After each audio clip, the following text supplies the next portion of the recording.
नमस्कार दोस्तों, राहे मोटिवेशनल चैनल में आपका स्वागत है। कहते हैं कि दुनिया में मन सबसे ज्यादा शक्तिशाली चीज होता है। अगर किसी चीज को तुम पूरे मन से चाह लो तो तुम उसे हासिल कर सकते हो, यह सभी महापुरुषों का कहना है। लेकिन अगर यह सत्य है तो हम जो अपने मन से चाहते हैं वह हमें हासिल क्यों नहीं होता है? कोई भी इंसान अपने मन में तो दुख नहीं चाहेगा, लेकिन वो रहता तो दुखी है। हर इंसान अपने मन से तो कामयाब होना चाहता है, खूब पैसा कमाना चाहता है, लेकिन फिर भी वह कामयाब नहीं होता। भला ऐसा दुनिया में कौन इंसान होगा जो अपने मन में यह चाहेगा कि मैं नाकामयाब रहूं या मैं पैसा ना कमाऊं? सोचने की बात है तो इसमें दो चीज निकलकर सामने आती है।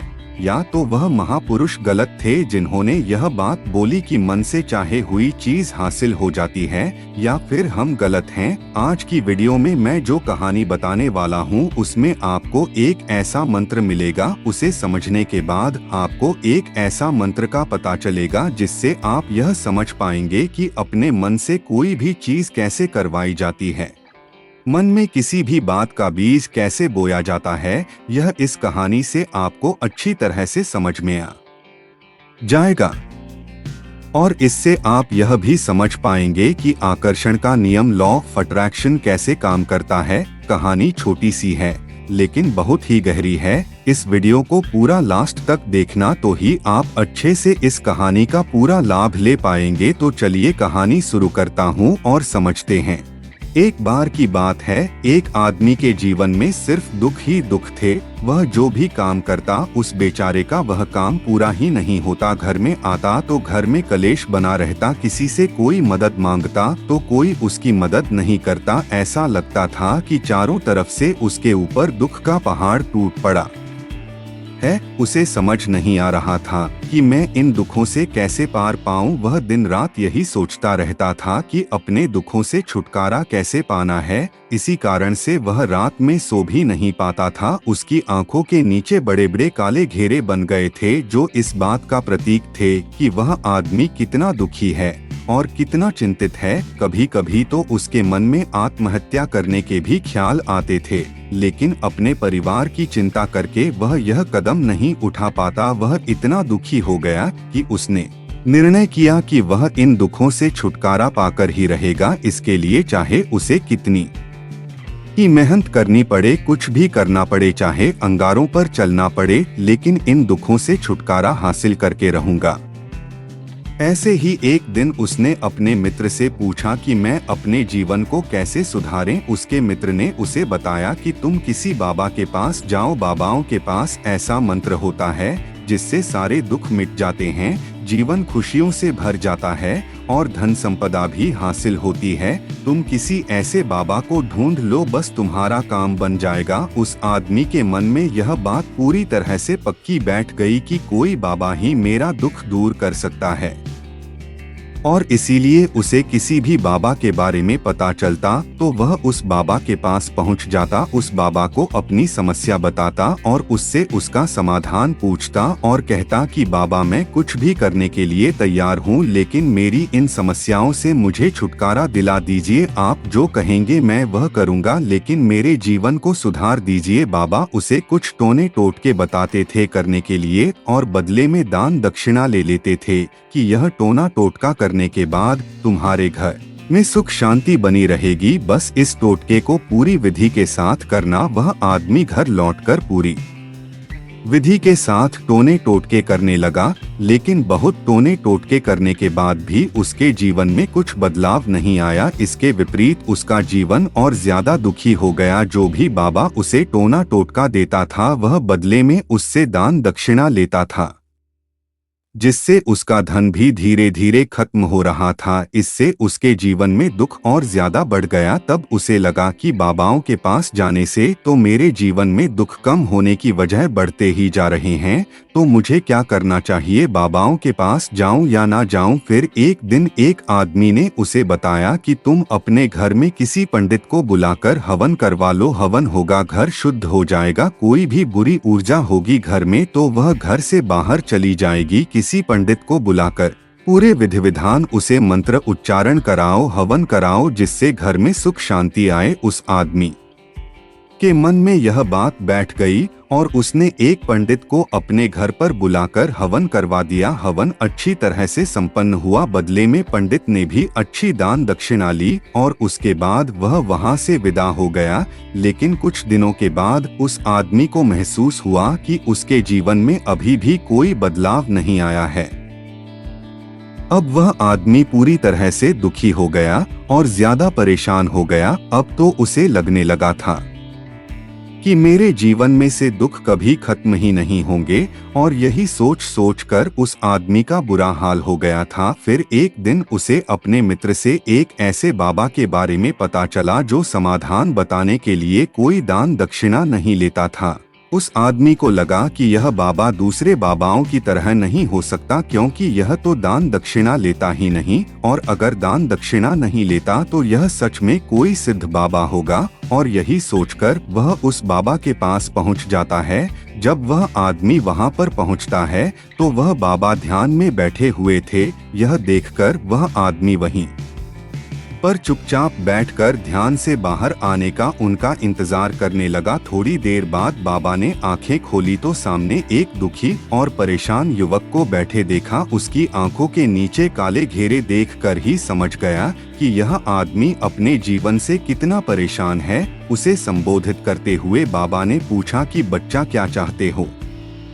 बाबा के पास क्या लेने आए हो? उस आदमी ने कहा कि बाबा, मैं अपने जीवन से बहुत परेशान हूँ। मैंने इन दुखों को दूर करने के लिए बहुत सारे रास्ते अपनाए, हर वो तरकीब करके देखें जो किसी बाबा ने मुझे बताई, हर वो काम किया जो कोई भी इंसान ने मुझसे करने को कहा, लेकिन मेरे जीवन में दुखों में कोई कमी नहीं आई बाबा।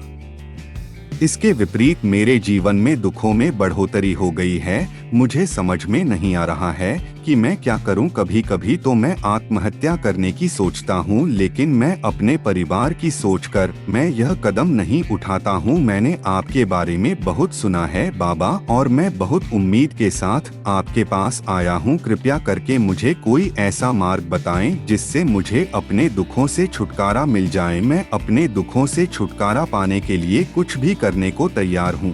आप मुझे कोई भी रास्ता बताएं, चाहे वह रास्ता कितना ही कठिन क्यों ना हो, मैं उसको पार करके रहूंगा। बाबा ने महसूस किया कि आदमी तो सच में बहुत परेशान है। बाबा ने उसकी बात सुनकर कहा कि बच्चा, दुखों को दूर करने के लिए मंत्र ऐसे ही नहीं मिलते हैं। मंत्र पाने के लिए कुछ करना पड़ता है। तुम कुछ कर सकते हो। यह सुनकर पहले तो उस आदमी ने सोचा कि यह बाबा भी मुझसे दान दक्षिणा मांगेंगे, लेकिन और कोई रास्ता ना पाकर उस आदमी ने कहा, बाबा, आपको जितना भी दान दक्षिणा चाहिए मैं देने के लिए तैयार हूँ, लेकिन आपका मंत्र सच्चा होना चाहिए, वह पूरा होना चाहिए, उसका फल मुझे मिलना चाहिए। उसके बाद मैं आपको जो भी दान दक्षिणा लेना चाहते हो मैं आपको दे दूंगा। बाबा ने कहा, दान दक्षिणा तो बहुत छोटी चीज है, मुझे वह नहीं चाहिए। इस पर वो आदमी सोच विचार करके बोला, तो बाबा, मैं अंगारों पर भी चलने के लिए तैयार हूँ, आप मुझे बस आज्ञा दीजिए। बाबा ने कहा कि अंगारों पर चलने वाली छोटी चीज में तुमसे नहीं कराने वाला हूँ। मैं जो तुमसे कराने वाला हूँ वह बहुत कठिन मंत्र है, उसे पूरा कर पाओगे? उसने कहा, बाबा, आप मुझे बताइए तो सही, मुझे करना क्या होगा? मैं कुछ भी करने के लिए तैयार हूँ। इस पर बाबा ने उसे कहा कि यहाँ से जब तुम अपने घर जाओ तो रास्ते में अपने मन में यह दोहराते जाना कि मैं सुखी हूँ, मैं सुखी हूँ। बार बार अपने मन में यही दोहराना, और याद रहे जुबान पर यह नहीं आना चाहिए, यह सिर्फ मन में दोहराना है। यह सुनकर वो आदमी बोला, बाबा, बस इतनी सी बात, यह तो मैं चुटकी बजाते कर लूंगा, लेकिन इससे होगा क्या? बाबा बोले कि इस मंत्र को करके तो देखो, वैसे भी तुमने इतने बाबाओं के मंत्र किए हैं, तो इस मंत्र को भी करके देख लो। उस आदमी ने सोचा कि बाबा कुछ दान दक्षिणा तो ले नहीं रहे हैं, और छोटा सा मंत्र है, इसे तो मैं कर ही लूंगा। वो बोला, ठीक है बाबा, मैं यह मंत्र जरूर करूंगा। और वो आदमी यह कहकर वहां से चलने लगा। लेकिन जैसे ही वह चलने लगा, पीछे से बाबा ने बोला कि बच्चा, एक बात याद रखना, जब तुम यह मंत्र अपने मन में दोहराना तो तुम्हारे मन में बंदर के विचार नहीं आने चाहिए, बंदर का ख्याल भी नहीं आना चाहिए, तो ही यह मंत्र सिद्ध होगा। आदमी बोला, मुझे तो आज तक बंदर का कोई विचार नहीं आया, तो अब क्यों आएगा? आप चिंता मत करिए बाबा, मैं बस मन में यही दोहराऊंगा कि मैं सुखी हूँ, मैं सुखी हूँ। इसके अलावा बंदर का कोई भी विचार मेरे मन में नहीं आएगा। यह कहकर वह आदमी वहां से चल देता है। वह अपने मन में मैं सुखी हूँ, मैं सुखी हूँ यह दोहराता हुआ थोड़ी दूर ही चला था कि उसके मन में अचानक बंदर का ख्याल आ गया। बंदर का ख्याल एक बार आया और चला भी गया, लेकिन उस आदमी ने सोचा आज तक तो मुझे बंदर का कोई भी विचार नहीं आया, यह आज बंदर का विचार क्यों आ गया? और ऐसे करके उसने उस बंदर के विचार को पकड़ लिया और यह भूल गया कि मुझे क्या मंत्र दोहराना है, और वह बंदर के बारे में सोचने लगा। जब थोड़ी देर बाद फिर से उसे होश आया तो वह फिर से अपना वही मंत्र दोहराने लगा जो बाबा ने उसे बताया था, मैं सुखी हूँ, मैं सुखी हूँ। लेकिन अचानक से उसे एक बंदर दिखाई दिया और यह देखकर फिर से उसके मन में बंदर का विचार उठ गया और यह देखकर वह इस विचार को बाहर फेंकना चाहता था। और वह चाहता था कि मेरे अंदर किसी तरह से बंदर का विचार ना आए, लेकिन उसे तो सामने बंदर ही दिखाई दिया। ऐसे ही जद्दोजहद करते करते घर पर पहुंचा और घर पर पहुंचने के बाद अपनी पत्नी को कहा कि हे बंदरिया, मुझे खाने में बंदर परोस दो। और जब उसे एहसास हुआ कि उसने क्या बोल दिया तो वह अपने बाल नोचने लगा और दीवारों में सर मारने लगा कि आज तक मुझे बंदर का कोई भी विचार नहीं आया और आज मुझे यह क्या हो गया है कि मुझे हर जगह बंदर ही बंदर नजर आ रहे हैं, यह कैसी माया है? यही सोच सोच कर वह आदमी रात भर सो नहीं पाया। रात भर करवटें बदलते रहा और सुबह उठकर सीधे उसी बाबा के पास पहुंच गया और उसके चरणों में गिरकर कहा कि बाबा, पता नहीं क्या चमत्कार हो रहा है, आज तक मुझे बंदर का कोई विचार नहीं आया, लेकिन कल से जब से आपने मुझसे कहा कि बंदर का विचार नहीं आना चाहिए, तब से मुझे हर जगह बंदर ही बंदर नजर आ रहे हैं। उस आदमी ने कहा कि बाबा, मुझे तो आपके पीछे पेड़ पर बैठा बंदर केले खाते हुए दिखाई दे रहा है। यह हो क्या रहा है बाबा?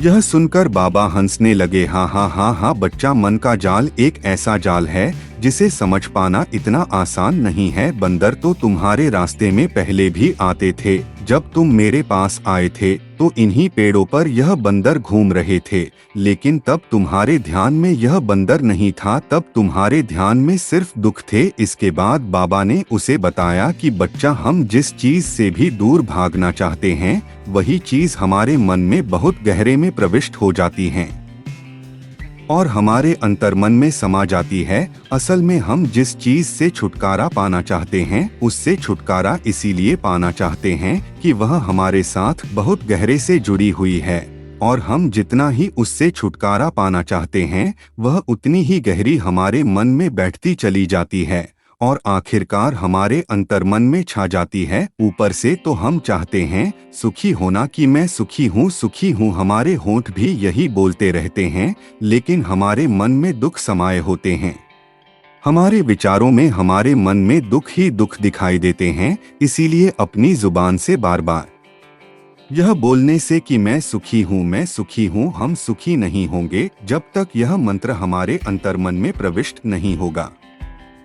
इस पर उस आदमी ने पूछा कि बाबा, लेकिन यह मंत्र हमारे अंतर्मन में प्रविष्ट कैसे होगा? यह सुनकर बाबा ने कहा कि बच्चा, अपने दुखों से लड़ना बंद कर दो। जब तक तुम अपने दुखों को दूर करने की सोचते रहोगे तब तक वो दुख तुमसे चिपके रहेंगे, तब तक वो दुख तुम्हारे अंतर्मन पर अपना राज बनाए बैठे रहेंगे, और जिस दिन तुम उन दुखों के बारे में सोचना ही छोड़ दोगे, उन दुखों से छुटकारा ही नहीं पाना चाहोगे, उसी दिन से तुम्हारे जिंदगी से दुख गायब हो जाएंगे। क्योंकि किसी भी चीज से छुटकारा पाने के लिए हमें उस चीज के बारे में सोचना पड़ता है, और हम जितना ही उस चीज के बारे में सोचते हैं वह उतनी ही गहरी हमारे मन में प्रविष्ट होती चली जाती हैं। हम अधिकतर समय दुखों के बारे में ही सोचते हैं। हम यही सोचते हैं कि हमारे जीवन में दुख है और हमें इससे छुटकारा पाना है। इसी वजह से बार बार सोचने से वो दुख हमारे अंतर्मन में प्रविष्ट हो जाते हैं और हमें एहसास भी नहीं होता। इसीलिए अगर तुम दुखों से छुटकारा पाना चाहते हो तो दुखों से छुटकारा पाने के बारे में सोचना छोड़ दो, तुम्हें दुखों से छुटकारा मिल जाएगा। अक्सर आदमी धूम्रपान छोड़ना चाहता है, शराब छोड़ना चाहता है, सुबह अपने आप से यह वादा करता है कि मैं कोई भी गलत काम नहीं करूंगा, लेकिन शाम को जब लौटता है तो नशे में चूर होकर लौटता है। ऐसा क्यों होता है? जो हम सोच रहे हैं वह पूरा कर ही नहीं पा रहे हैं। असल में हम उस चीज को बहुत ज्यादा तवज्जो दे रहे हैं, उस चीज को बहुत ज्यादा अहमियत दे रहे हैं। जब भी हम उस चीज को छोड़ने के बारे में सोचते हैं तो हम उसकी इम्पोर्टेंस यानी कि विशेषता और ज्यादा बढ़ा देते हैं। हमारा मन उस चीज के बारे में जितना ज्यादा सोचेगा, शराब या धूम्रपान छोड़ने के बारे में जितना ज्यादा सोचेगा, हमारा मन उतना ही उस चीज के पीछे ज्यादा भागेगा। हमें उस चीज से लड़ना नहीं है, बल्कि बिना सोचे गुजर जाना है। और अगर हम इस मंत्र को समझ लेते हैं तो हम अपने जीवन में जो भी पाना चाहते हैं उसे अपने अंतर्मन में डाल सकते हैं। और एक बार वो लक्ष्य हमारे अंतर्मन में बैठ जाता है तो फिर सफलता पाने में कोई समस्या नहीं आती। मुझे उम्मीद है कि आपको यह कहानी पसंद आई होगी और काफी कुछ सीखने को मिला होगा। कहानी के बारे में अपने विचार आप हमें नीचे कमेंट बॉक्स में कमेंट करके बता सकते हैं। बाकी अगर यह कहानी आपको अच्छी लगी हो तो इस वीडियो को लाइक करें और ऐसी और कहानी सुनने के लिए राहें मोटिवेशनल चैनल को सब्सक्राइब करें। धन्यवाद।